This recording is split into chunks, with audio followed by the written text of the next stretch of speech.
title down below says I am talking about Insurgent by Veronica Roth. This is the second book in the Divergent series, so if you want to watch this video, you need to have read Divergent, and I am going to be giving a bunch of spoilers away. I'm going to try not to, but still, y'all need to be warned. Spoilers. Spoilers. So where we are at, Triss, Four, and the survivors of Abnegation are currently hiding in Amity, but can't stay there long as Erudite is hunting them down, trying to take full control of the city. But it soon becomes clear that this isn't a battle for power. This is a battle for knowledge. Knowledge that Abnegation was willing to die to reveal to the people, and knowledge that Erudite is willing to kill to keep secret. And Triss wants to know what it is in the mess of all the power changes that take place in this book. This is a really, really good book. I gave this a 4.5 out of 5 stars, which is lower than Divergent, but is a lot higher than I expected. And the reason being is that I was warned by Raven that there's a big problem, and it is. It's the #1 problem in this book, is that Triss and Four, Beatrice and Tobias, have no communication.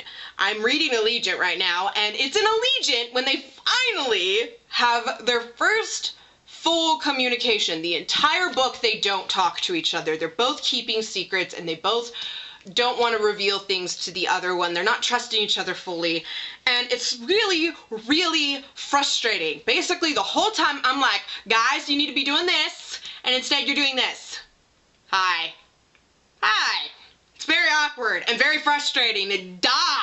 Oh, it's so frustrating. Other than wanting to smack the two of them alongside their stupid thick-skulled heads, there aren't that many things that really bothered me in this book. Now, there are some people that had issues with the fact that Triss couldn't pick up a gun.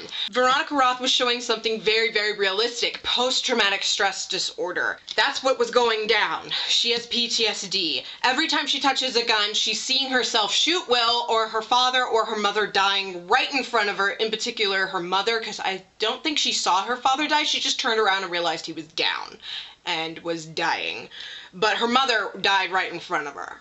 Literally, and was killed by her best friend Will, who she then killed in Divergent. She keeps going back to that. In fact, the very first line is about that, is the fact that she has severe PTSD, and she can't pick up a gun until the very end. Some people find it frustrating, but as someone with PTSD, this is very, very realistic about how PTSD is and how it can just take you out of the moment, which is very dangerous. It's a reason it's called an SMI, or serious mental illness, at least in the state of Arizona. I love that they showed it. I love that Veronica Roth did it brilliantly. It was accurate. Now the plot after they leave Amity is incredibly difficult to call, which is really refreshing. A lot of books that I've been reading the Lunar Chronicles, and that's really, really easy to call. And a lot of books, even some of my favorite books, they're pretty darn easy to call.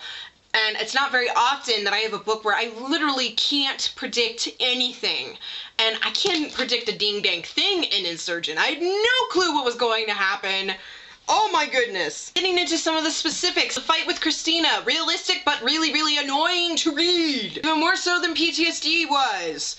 That was very frustrating to read because it was exactly like what Triss said when Christina finally forgave her, which is, you should have trusted me. Basically, you find out in this book that no one trusts anyone and you can't really do it. That's the big thing in this book. And so Christina didn't trust Triss, Triss doesn't trust herself, Triss doesn't trust Four doesn't trust Triss, but she does trust her brother.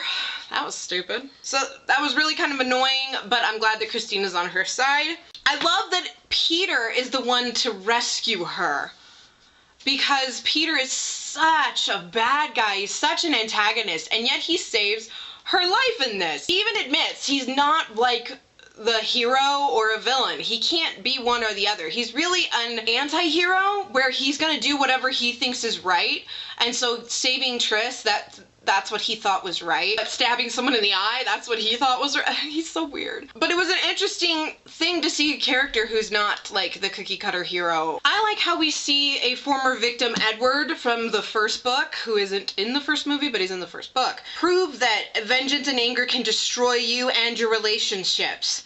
And with Kara, we see the opposite. So Edward, you know, he was stabbed by Peter, and he almost killed one of the guys that helped Peter.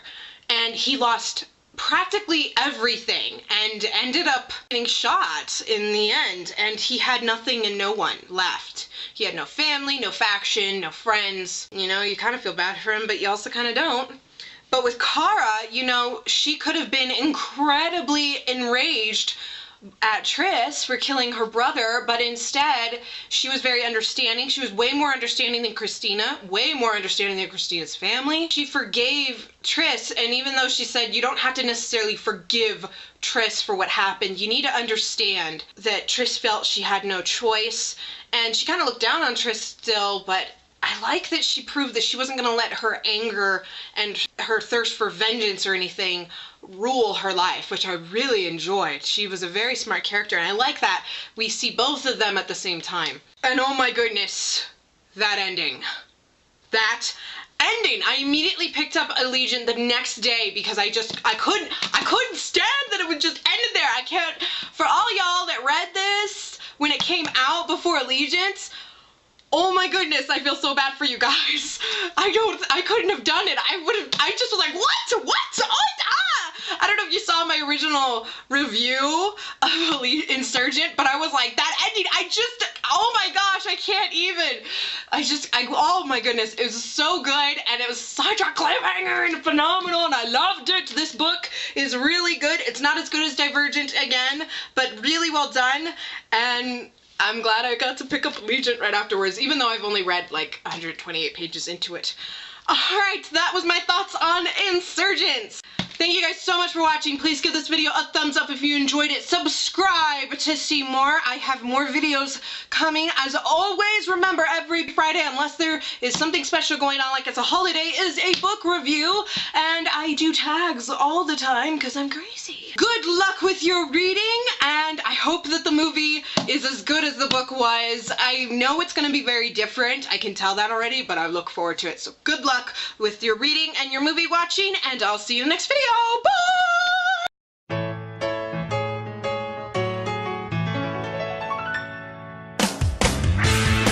Hey guys, it is Book Review Friday.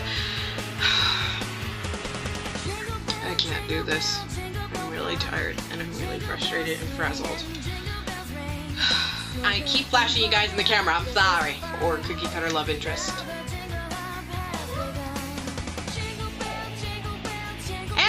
Home again in the middle of me filming. Alright, sorry, my mom came home.